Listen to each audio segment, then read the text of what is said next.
স্কুলে বেশিরভাগ দেখা যায় শুধু একটা নির্দিষ্ট রেজাল্টের জন্য স্টুডেন্টকে ধাবিত করা হয়। অনেক স্কুল এটা করছে। জিপিএ 5 এর যে বিষয়টা, যেটা আমি টোটাল আমার কাছে যখন ছেলেমেয়েরা আসে এই সমস্ত নিয়ে, আমি কিন্তু জিপিএ 5 এর নিয়ে মাথা ঘামিনি একদম। আমি বলবো যে আমি বলবো বাবা মাকে বলবো বা টিচারদেরকে বলবো মানুষ বানান, ভালো মানুষ হয়ে ভালো মানুষ হোক। আমি আরেকটা কথা শেখাই, এই যে জিপিএ 5 শুধু এই যে কোশ্চেন আনসার শেখা, এর মধ্যে কিছু ক্রেডিট নেই, বাট আমি ওইরকম চাই যে সে শিখুক সবকিছু, নৈতিকতা শিখুক, সামাজিকতা শিখুক, বিজ্ঞান শিখুক, সাহিত্য শিখুক, শিল্প চর্চা করুক, মননশীলতা হোক, সৃজনশীলতা হোক।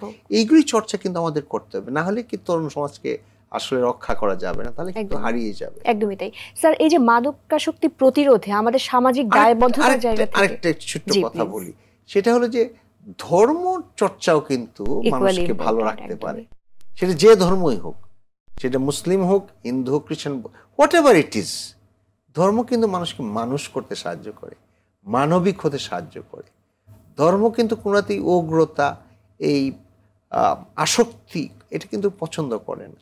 সুতরাং ওইটাও যদি আমরা চর্চা করি, আমাদের ভিতরে ঢুকিয়ে দেওয়া যায়, তাহলে কিন্তু আমাদের ভালো হইতে পারে। এটা কিন্তু পরিবার থেকেও শেখাতে পারে, স্কুল থেকেও শেখাতে পারে, সমাজও শিক্ষা দিতে পারে। সরি, আমি ইন্টারফেয়ার করলাম। জি না, ঠিক আছে স্যার। আমরা অনুষ্ঠানের একেবারে শেষ পর্যায়ে চলে এসেছি। সর্বশেষ স্যার জানতে চাই যে মাদকাসক্তি প্রতিরোধে সামাজিক দায়বদ্ধতার জায়গা থেকে আমরা আসলে একটা সমন্বিত কোনো অংশগ্রহণমূলক কার্যক্রম আর কিভাবে পরিচালনা করতে পারি? ধন্যবাদ আপনাকে।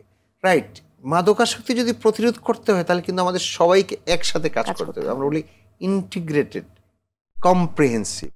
সেখানে বাড়ির যেরকম, পরিবার যেরকম কাজ করতে হবে, স্কুলের যেরকম কাজ করতে হবে, সমাজের সেরকম কাজ করতে হবে, রাষ্ট্রকে সেরকম কাজ করতে হবে। এখানে তো পুলিশিংয়ের একটা ইম্পর্টেন্ট ব্যাপার আছে। মাদকাসক্তি মাদক নিয়ন্ত্রণ অধিদপ্তর আছে, তাদের কাজ।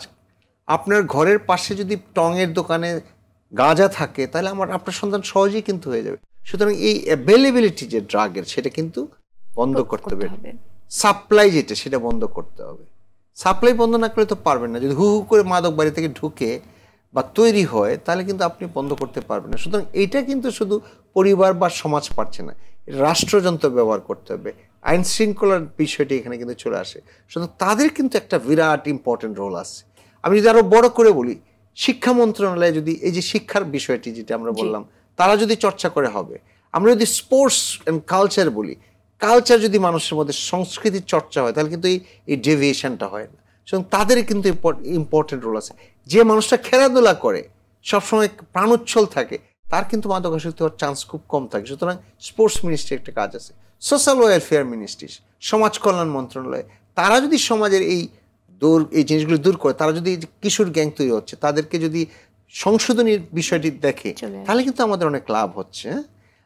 আর যেটা ইম্পর্টেন্ট হলো যে আমি যেটা বলছি যে পুলিশিং যে বিষয়টা, মাদক যারা গ্রহণ করে, তারা যারা ব্যবসা করে, তাদেরকে ধরতে হবে। মাদক যারা গ্রহণ করে, তারা তো আমরা বলছি মানসিক রোগ, এটি তাদের চিকিৎসার আওতায় আনতে হবে। তাদেরকে মারধর করলে লাভ হবে না।